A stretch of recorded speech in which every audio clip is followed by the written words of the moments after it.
Welcome to MOVITRAC LTP-B Basic and Intermediate Training.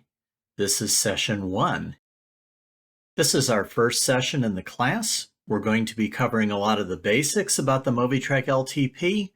You're going to learn about the models, the nomenclature, the connectors, and just a lot of things that you'll need to understand to use the product. So let's dive in and get going. What I'd like to do first is give you a basic grounding in variable frequency drives, VFDs, how they work. Now, if you already understand VFDs thoroughly, you're welcome to skip ahead. And by the way, all these classes are chapterized, so you'll be able to jump around as you wish. Just look in the description below to do that. If you're relatively new to VFDs, however, stick around and I'll give you a good grounding that will get you comfortable with them in just a few minutes. So what's inside a VFD? Well, conceptually, a VFD is actually very simple, although it's actually very sophisticated in what it does. It has just a few key components here. First of all, you have to have a source of power. It's connected up to the VFD. We call this the line-in connection. In many industrial settings, of course, we're using three-phase alternating current as our line-in, although many VFDs, and that includes the MOVITRAC LTP-B, can operate on single-phase, at least in certain models. Whatever kind of power you supply, it comes in the line-in, and at that point, the very first thing we do to it is we convert it to direct current. A component called a rectifier converts AC to DC. Now, what comes out of the rectifier is actually a very choppy looking direct current. It's what we call pulsating DC, and that would not be suitable for powering the VFD. So the rectifier then feeds the pulsating DC into a filter network that smooths the DC and turns it into a relatively clean direct current. If you were to monitor the DC at this point, it would look something like this. It would be a flat line with a slightly ripply top. Incidentally, many VFDs have a pair of connectors that are called the DC link, and you can actually monitor the DC voltage at that point using a multimeter or a suitable oscilloscope. And some VFDs, you can actually power them through the DC link if you have high voltage DC available. MOVITRAC LTP-B does have external DC link connectors. They can be used for both these purposes, monitoring and direct supplying by DC.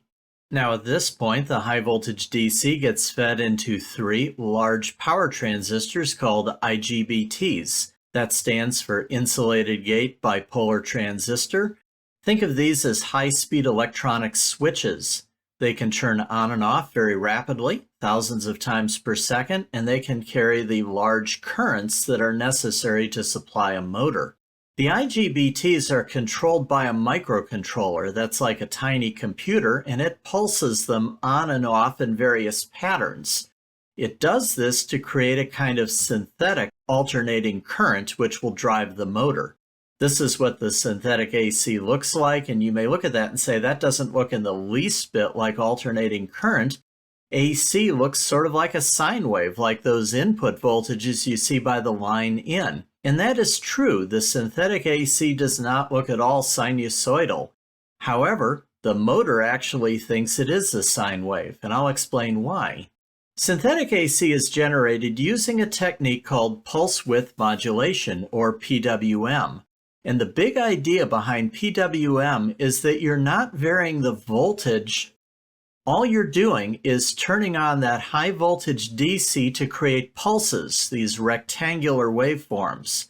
You don't vary the voltage. What you do is you vary the width of the pulse, how long it's on versus how long it's off. Now, if you have a really skinny pulse that's off most of the time, that actually looks to the motor like a low voltage.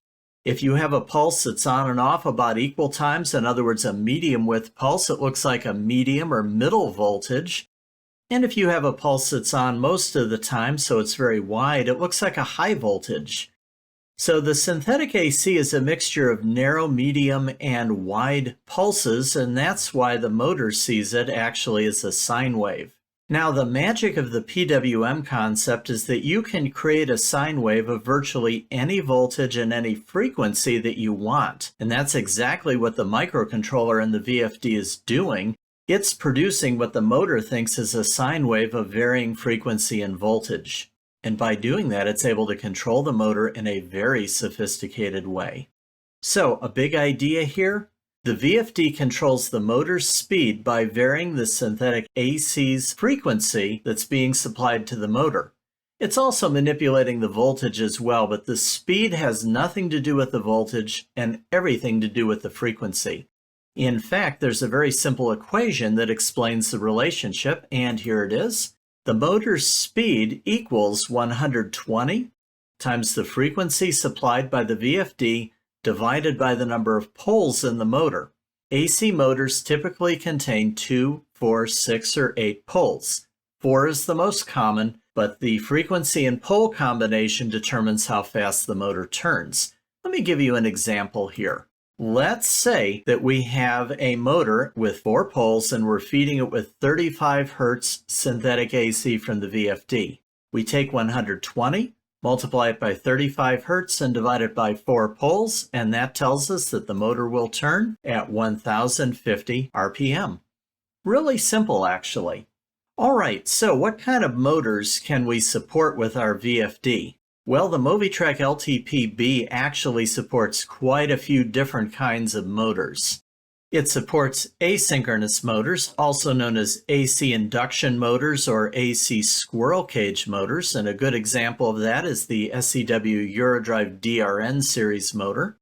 There are 2 different modes available in the MOVITRAC LTP that can control an asynchronous motor. VF, which is the simplest and least sophisticated, and it works though with virtually every brand of motor. And then VFC, which stands for vector flux control. It's a much more sophisticated control mode that does a lot more. We'll talk about both of these as we work our way through the course. Secondly, the MOVITRAC LTP can also support synchronous motors with PMVC mode. An example of this is SEW Eurodrive's CMP servo motor. It also can support line start permanent magnet motors, LSPM motors, such as SEW Eurodrive's DRJ series. Besides these 3 major motor types, there are 2 niche motor types, one called brushless DC motors. It's supported by BLDC mode, and synchronous reluctance motors supported by the SYN-R mode. So you can see that the MOVITRAC LTP-B is actually pretty powerful for an entry-level VFD since it supports 5 different motor types. All right, let's move on now to talk about the models and nomenclature available in the MOVITRAC LTP-B. We'll start with models. The MOVITRAC LTP-B is available in 3 different IP ratings, IP20, IP55, and IP66. I mentioned IP rating in our last introductory session, and I said I'd talk about it more in detail, so we're going to do that right now. If you don't know what IP rating is, it stands for ingress protection, and it indicates how resistant something is to penetration by solids and liquids. IP ratings are always a pair of numbers, 2 numbers, the first between 0 and 6 and the second between 0 and 9. The first number indicates the resistance to solids getting inside big solids like fingers and tools, small solids like gravel, dirt, and dust. The second number indicates the resistance to penetration by liquids. The higher the numbers, the more resistant the product is to penetration. So a high IP rating like IP66 is definitely more resistant than a low IP rating like IP20. And as you can see, the MOVITRAC LTP comes in 3 levels of protection. So these are the 3 models and they correspond to the IP ratings.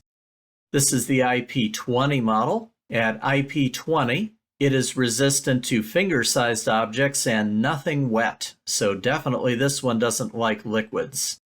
The IP55 model, on the other hand, is dust resistant, meaning it will resist dust getting inside, and you can subject it to water jets. The IP66 model is the most resistant. It is dust proof, so dust won't get in, and you can expose it to strong water jets, like washdown situations, for example, and it will be perfectly fine. Another name we commonly use for IP20 products is we say they're control cabinet products. Since they aren't very resistant to penetration by solids and liquids, we recommend you keep them inside a suitably rated control cabinet, which will give them the protection from the environment they need. Now, it is possible if you have a super clean, dry environment, you could leave it outside a cabinet, but in general, it should be within a cabinet. On the other hand, the IP55 and 66 versions we often call wall mount because they have sufficient IP rating that they can just be out in the environment and be perfectly safe, bolted to a wall, for example. All right, let's take a look at the models in more detail now. We'll start with the IP20 models. The IP20 models look like this, and they come in two sizes, sizes 2 and 3. Each size has multiple power ratings within it, so there are definitely more than 2 of these. The IP20 models come in horsepower ratings between 1 and 20 horsepower, which is the equivalent of 0.75 to 15 kilowatts. They're available in a 230-volt single-phase version, both sizes. They're available in a 230-volt three-phase version. They're available in a 460-volt three-phase version, and they're available in a 575-volt three-phase version. So a lot of models available in IP20. IP55 comes in more sizes, and here they are. They come in sizes 4, 5, 6, 7, and 8, so fairly small to quite large. These can handle some very big motors. Horsepower range is 20 to 400 horsepower, which is 15 to 300 kilowatts. There is a 230-volt three-phase model in sizes 5 through 7, a 460-volt three-phase model in sizes 5 through 8, and a 575 three-phase model in sizes 4 through 6. So there are a lot of IP55 models. And then finally, we have the IP66 models, which are most resistant to penetration by solids and liquids. They come in 3 sizes here, sizes 2, 3, and 4. The power rating is 1 to 30 horsepower, or 0.75 to 22 kilowatts. They come in a 230-volt single-phase model, size 2, a 230-volt three-phase, sizes 2 through 4, 460-volt three phases, also sizes 2 through 4, and a 575 three-phase 2 through 4. So plenty of models here as well. The IP66 models have an optional feature which can be very desirable, and that is switches. Notice there is a disconnect switch on the front. This switch can be locked. It also has a speed and direction control right there on the front panel. This is handy if you're using the VFD to replace a mechanical variable speed drive that had an adjustment knob on it. A VFD is a better way to control applications than the old-fashioned mechanical variable speed drive. These built-in controls can accommodate that. Now, one thing I should mention, in the United States, we stock the IP66 models with switches. So that is the default model available in the United States. But you can get an unswitched model like the one shown in the middle of this picture, but you do have to order it. It's an upon request only model, so do be aware of that. Let's talk about some applications that the MOVITRAC LTP-B is particularly suited for. It's actually a very versatile VFD for its price point. It's good for controlling fans and blowers of all sizes and styles. It's good for pumps, and it's good for conveyors and material handling machines. Because it can control motors up to 400 horsepower, it's also very good for large motor or industrial gearing applications, those big heavy-duty things. So it's actually quite a versatile VFD. You can use it for many different applications. Now let's move on and discuss the nomenclature of the MOVITRAC LTP-B. You may be asking, what is nomenclature? Well, you find it on the product's nameplate. Here's the nomenclature right here. It looks just like a string of characters. I'm going to explain how to decode these. These describe all the features available on the VFD. And I will say the MOVITRAC LTP-B has a relatively simple nomenclature, unlike some of SEW Eurodrive's products, which are very complex. Here's an example, MC LTP-B 0055 5A3 400. Now what does that all mean? Here we go. MC LTP-B simply tells you it's a MOVITRAC LTP-B. That's pretty simple. The next 4 numbers indicate the approximate power in kilowatts, and you need to remember always insert an imaginary decimal place between the last 2 digits. So in this case, 55 actually means 5.5 kilowatts. So that's the power rating. The next number indicates the voltage. If you see a 2, it's a 230 volt VFD. If it's a 5, it's 460 volts, and if it's 6, it's 575. In this case, it's a 460 volt VFD. Next comes a code indicating whether RFI suppression is present or not. If there's a 0, there is none. If there's A or B, then it does have a degree of RFI suppression. In this case, it's level A RFI suppression. The next number indicates whether it's single phase or three phase. If there's a 1 there, it's single phase. If it's a 3, it's three phase. In this case, this particular model is three phase. A 4 indicates whether it has a brake chopper or not. All the MOVITRAC LTP-Bs include a brake chopper. That means it can be used with a braking resistor to absorb regenerative energy. We'll talk about that in another session. And then finally, the last 2 digits indicate the IP rating. 00 means IP20, 10 means IP55 with no switches, 30 means IP66 with no switches, and 40 means IP66 with switches. In this case, this model is an IP20 model. In other words, it's control cabinet. And that is nomenclature. It's actually relatively painless.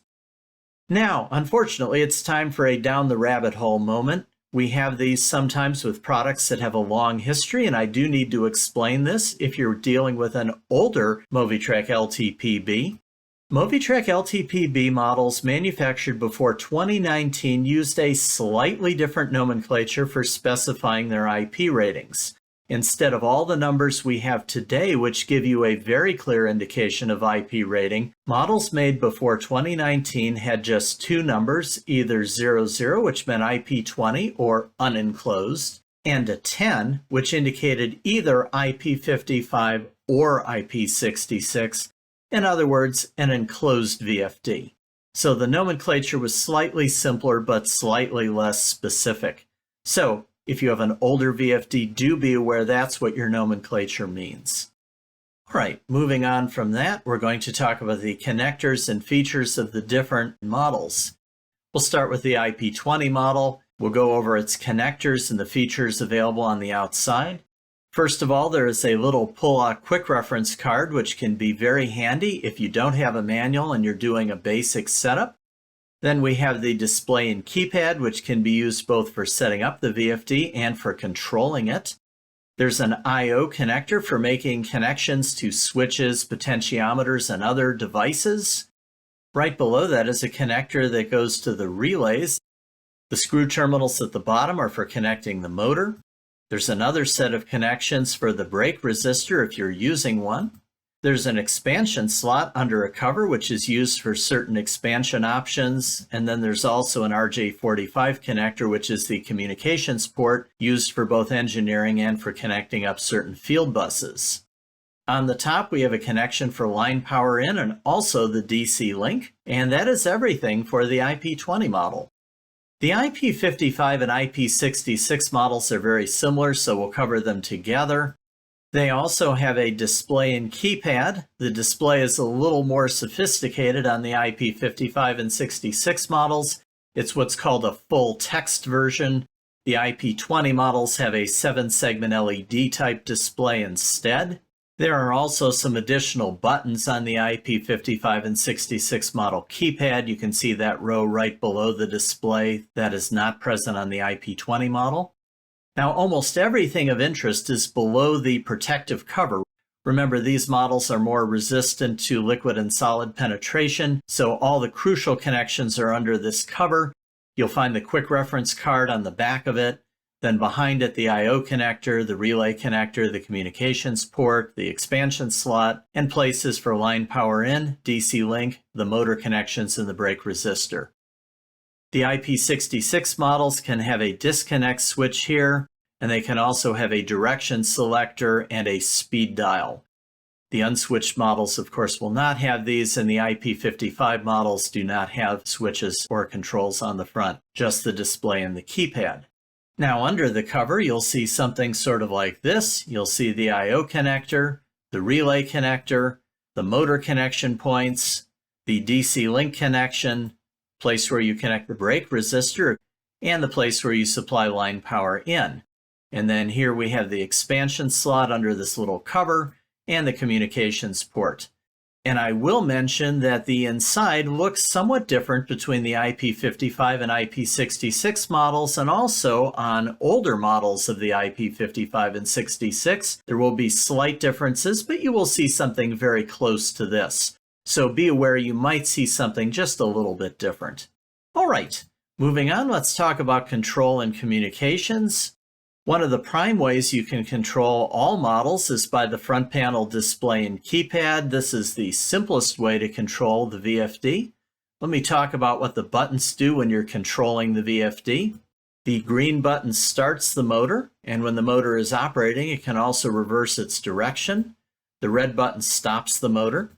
The up button increases the speed, and the down button decreases it. And finally, the button with the hexagon changes the display to one of several different status displays. A more sophisticated way of controlling the VFD is with what's called terminal control or binary control. This uses switches and possibly a potentiometer to control the VFD. This is the I/O connector where you make all the connections, and these are the signals. So you can see this gives you access to both the digital inputs and outputs and the analog inputs and outputs. There are also 2 power supplies and several ground connections and something called safe torque off. Now, if you're wiring up the VFD in terminal control mode, you would probably connect 3 switches between 24 volts and the first 3 digital inputs. This would allow you to access the different terminal control modes. If you wish to use a potentiometer, you would connect it between 10 volts and ground, with the wiper being connected to analog input 1, digital input 4. The potentiometer, by the way, should have a resistance between 1 and 10K, and that would allow you to control the motor's speed. Now, besides the switches and potentiometer, which control the VFD, you can also obtain status information from 2 outputs on the I/O connector. These are combination outputs. They can be either an analog output or a digital output, obviously not both at the same time. So you could connect up digital or analog indicators or monitoring devices. Here's an example. I have a digital indicator connected to the first output, so this output is acting as digital output 1. I have the second indicator, which is analog, connected to the second output. This would be acting as analog output 2. Of course, they're also both grounded there, and these could indicate status information. For example, what the VFD is doing, what speed it's running, things like that. We'll discuss that more in a later session. We also have 2 relay contacts available, and these can be used in terminal control mode as status devices. Terminal control mode is actually pretty sophisticated. The MOVITRAC LTP-B has 27 different terminal control modes, and one of them is totally user configurable. So it's very sophisticated. We will be devoting several sessions to terminal control mode later on. Of course, if you have a model with the built-in switches, then these have terminal control mode right there on the front panel. The top control is a speed control potentiometer, and the bottom control is a direction selector. It can pick clockwise, counterclockwise rotation, or a neutral position in the middle. And you should be aware that it is possible to disable these controls and wire up other controls if you wish. So if you have an IP66 model with these controls and you don't wish to use them, not a problem, they can be disabled, and in a later session I'll show you how to do that. And then finally, if you really want to go up to sophisticated control, you can do field bus control, where a PLC or other industrial controller is managing your VFD. MOVITRAC LTP-B has lots of different field bus capabilities. The simplest is to use the built-in field bus communications available on the communications port. There are 3 field bus standards available: S-Bus, CAN Open, and Modbus RTU.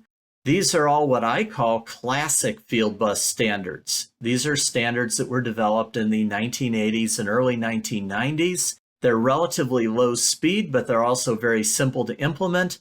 They're still widely used in industry, so these are built in and they just come with your MOVITRAC LTP-B. Now here's how you would set it up if you were operating in this kind of field bus mode. You would have either 32 or 63 VFDs maximum. It depends on the standard you're using. S-Bus and CAN Open support up to 63. Modbus RTU only 32. and you would simply chain the VFDs together using splitters and RJ45 cables, and you would wire them up like this in a long chain. The PLC would be at one end, and a terminating resistor is at the other end. The VFDs are in between. So this is a very easy, simple to set up field bus.